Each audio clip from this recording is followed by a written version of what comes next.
Islanders with a 4-2 win here in come-from-behind fashion over the Washington Capitals. Not the way they wanted to start. They took too many penalties. You look at it, the power play shots on goal, there were 12 of those for the Washington Capitals. Even strength shots on goal, there were 13 of those for the Washington Capitals. Kind of two different games. 5-on-5, Islanders the better team. They just took way too many penalties. Yeah, they really did. And, you know, I thought the first period, Brendan, that they were a little bit tight, and I talked about controlling their emotions, and they got involved in that physical battle, and they ended up taking some penalties that they probably didn't need to take, you know, retaliatory type penalties.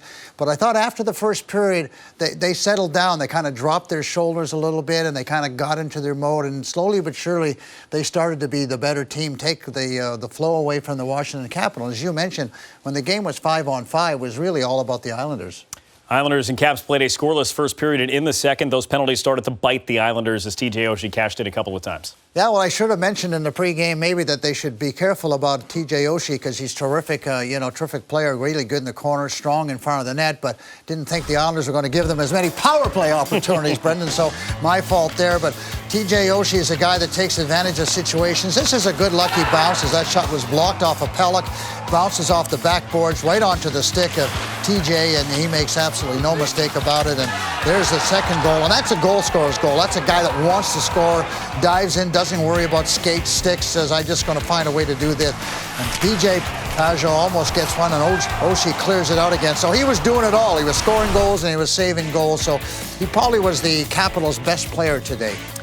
He's got 12 power play goals in the postseason since joining the Washington Capitals back in 2015-16. Only one player in the NHL has more power play goals over that time.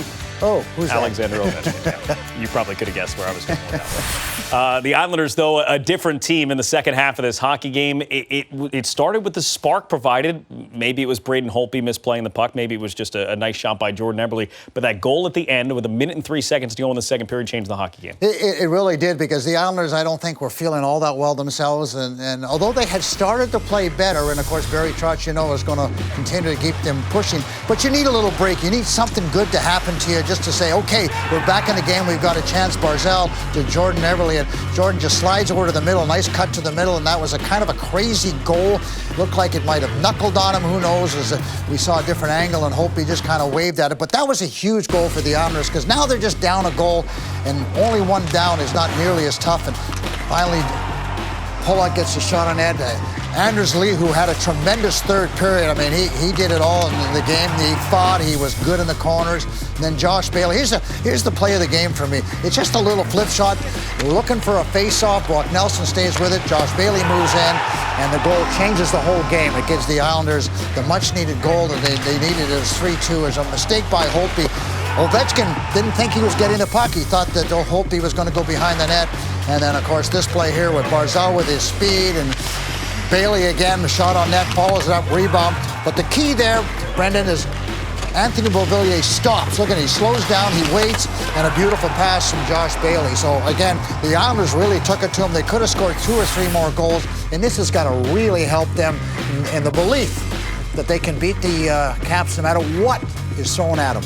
Those are your 4 goal scorers, scored 12 minutes and 58 seconds apart, with an 18-minute intermission between Eberle's goal and Anders Lee goal in the last minute of the second period and the first minute of the third, as the Islanders come from behind to win by a score of 4-2 and take game 1 in this series against the Washington Capitals. So before the game, Butch, we talked about your keys to the game. Yeah. Alexander Ovechkin, shutting him down obviously is a major focus, and the Islanders, for the most part, kept him away from the net. I thought they did a real good job when they closed the gap. They didn't give him a lot of room. Yes, he got a number of shots on net, but that's hard. That's like asking Tiger Woods not to hit a ball off the tee. I mean, he's going to get them. They may not always go down the fairway.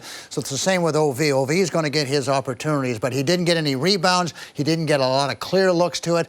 They kind of frustrated him a little bit in the corner. Didn't let him really play his game. So the Islanders did a real nice job. Obviously, they were paying attention. Look at the game. We talked about the Islanders need to come out with that energy and that focus. I thought they did for the most part. I thought, as I mentioned, they had a little bit of problems kind of getting on track in that first period, and that's kind of to be expected. And then, of course, they played the chip and chase game, and that really frustrated the Caps, particularly in the third period. The Islanders were really good around the red line, really good around the blue line. No mistakes really that I noticed, and they took advantage of that situation. So again, they played to their DNA. They stuck with it, and that's a good learning lesson for the Islanders. Is that no matter what happens, you can't change what the past is, but you can certainly control the present. And I thought the Islanders did a nice job with that.